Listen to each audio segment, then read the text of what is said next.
Ça y est, je commence mon nouveau bullet journal. L'objection majeure que j'avais avant, c'était combien de temps va me prendre ce truc. Parce que bon, c'est un outil d'organisation et tu vas perdre du temps alors que tu vas en gagner, on est d'accord? D'abord, je m'installe avec mon bullet journal. J'essaie de garder les choses simples et j'arrive à survivre en général avec juste mon journal et un crayon. Mais de temps à autre, j'utilise des accessoires de papeterie un peu plus sophistiqués, même si j'essaie de garder les choses simples. À savoir que je n'utilise jamais de règles. Mon côté amoureuse du papier fait que je ressens toujours ces petits frémissements en moi quand je commence un nouveau journal ou un nouveau carnet. Avant qu'on s'attaque aux choses sérieuses, profite de ton journal, prends ce petit moment pour faire sa connaissance. Allez, on y va! Je commence toujours la partie que je préfère le moins en premier, à savoir mettre en place mon agenda. Pour cela, je vais mettre un calendrier que j'ai récupéré. Tu sais, ceux qu'on te distribue dans ta boîte aux lettres et dont tu ne sais jamais quoi faire. La course contre soi-même, c'est pas toujours super efficace. Là, j'ai fait une petite bévue. Ça m'a fait perdre du temps. La question à se poser si tu crées ton planning, c'est de savoir sur combien de temps tu as besoin d'avoir une visibilité. Personnellement, je sais que j'ai pas besoin d'avoir de visibilité précise de ce que j'ai à faire au-delà de 3 mois. Donc en général, je m'organise par trimestre. Et j'opte pour la mise en page la plus simple possible. Je consacre une page à chaque mois et ensuite je liste tous les jours du mois et je mets juste la lettre correspondant au nom du jour de la semaine. Je fais des petits traits pour démarquer les week-ends. Samedi, dimanche.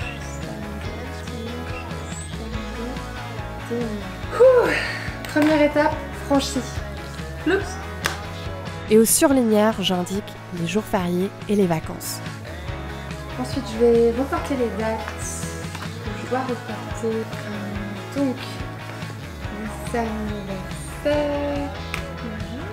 Là, j'ai reporté toutes les dates à ne pas oublier.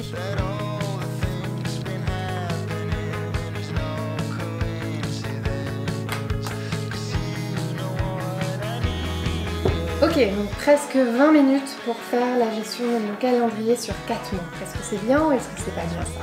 Je sais pas. Ensuite, qu'est-ce que je fais?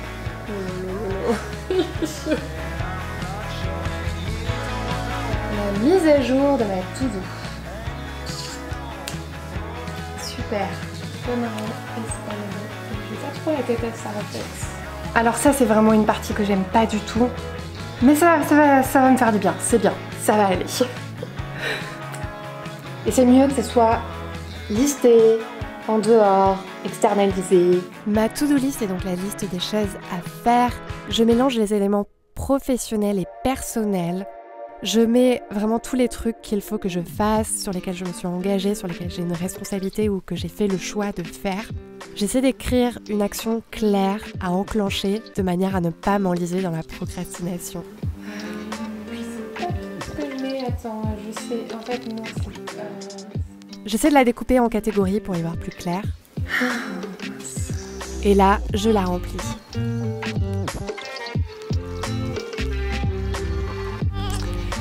Ça c'est vraiment une partie que je vais décanter, donc j'ai pas fini de le remplir.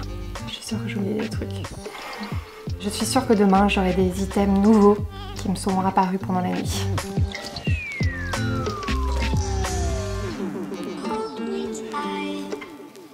C'est un moment que j'adore parce que je le trouve super zénifiant. Chaque semaine, je prends le temps de m'organiser, de mettre à plat tout ce que je vais faire dans la semaine. J'ai mis au point une mise en page que j'aime bien, avec laquelle je suis confortable et que je vais te montrer. Pour moi, c'est vraiment le fait de s'organiser chaque jour, chaque semaine, qui donne à ce journal de bord toute son utilité. Je liste tout d'abord les réalisations de la semaine passée. Ensuite, je vais déterminer mon focus. Puis je liste les projets auxquels je vais me dédier dans la semaine. Dans le coin d'une page, je laisse toujours de l'espace pour noter les pensées, des idées qui me viennent au fil de l'eau. Et puis sur la deuxième page, je réserve un emplacement pour tous les jours de la semaine où je vais noter chaque jour les choses que je veux faire. D'avoir une disposition hyper simple, ça m'aide vraiment à garder les choses simples dans la semaine et à pas avoir cette sensation que je me noie dans tous les trucs à faire. Ça c'est chouette. J'ai un petit système d'icônes pour noter le livre que je suis en train de lire, la série que je suis en train de suivre, les personnes à qui je dois envoyer un mail ou un message dans la semaine, les petits plats que j'aimerais faire. En général, ce qui se passe, c'est que j'organise pas ma semaine d'un coup, je vais poser les intentions et ensuite, chaque soir, je vais m'organiser pour le lendemain. Donc c'est une organisation progressive. J'aime bien garder cette flexibilité, ça m'aide à mûrir aussi un peu ce que je fais, comment je m'organise, à m'organiser en fonction de mon énergie aussi. Je trouve ça assez important de capitaliser sur les différents rythmes de la semaine pour pouvoir optimiser au plus sa productivité, son organisation. La dernière étape indispensable, ça va être de reporter les pages clés que j'ai décidé de mettre dans mon bullet journal, à savoir la liste des livres que je lis, la liste des séries que je suis, la liste des projets que j'ai en cours, la liste des rêves que j'ai dans la tête. Et ça, je pense que je le ferai vraiment au fur et à mesure parce que ça prend du temps et j'aime bien le faire au fil des week-ends. Le truc que je vais faire néanmoins, c'est de reporter la liste des pages que j'ai décidé de garder et qui ont fait leurs preuves. Là, c'est vraiment tout à fait personnel comme choix et ça dépend vraiment de tes priorités, de tes intérêts dans la vie. J'ai toujours aimé faire des listes, donc c'est la partie où j'ai tendance à m'emballer. Là encore, j'essaie de contrôler les choses parce qu'ensuite, il faut que tu mettes à jour toutes ces listes et tu ne veux pas que ça devienne une usine à gaz. Ce que je te conseillerais, c'est de dédier des pages aux activités dans ta vie qui te tiennent vraiment à cœur. Les trucs dont tu n'as rien à faire, tu peux les oublier, tu as le droit, t'es pas obligé de leur consacrer une page. Quand j'aurai complété mon bullet journal et que j'aurai fait mes listes, mes calendriers, il faudra pas que j'oublie de mettre à jour ma table des matières. C'est la chose que j'oublie tout le temps de faire, mais c'est hyper important pour après s'y retrouver. Ensuite, je pense que je mettrai des petits marque-pages grâce à des washi tape, de manière à ce que je m'y retrouve. C'est les washi tape que j'utiliserai. Et voilà, la date des matières. Très important, elle se situe au début du bullet. J'ai mis moins d'1 heure à commencer mon nouveau bullet journal et honnêtement je suis scotchée parce que je pensais que je mettrais beaucoup plus de temps.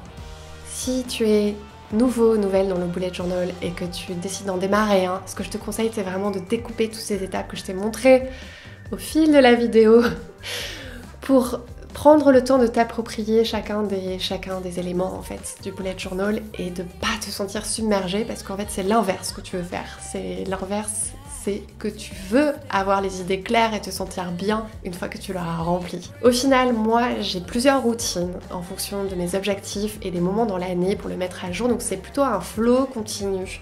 Et j'ai pas la sensation que ça me prend vraiment autant de temps que ça parce que c'est 5 minutes par-ci, 10, 15 minutes par-là.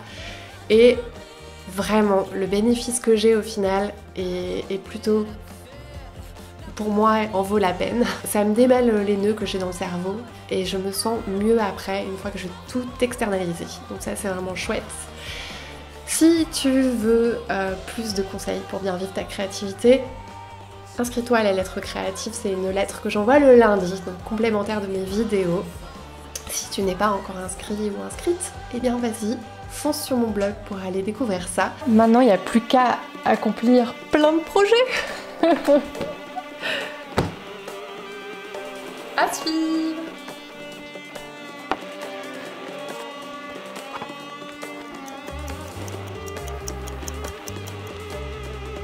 Et donc pour le registre des records, j'ai mis 56 minutes et 43 secondes pour commencer ce nouveau bullet journal.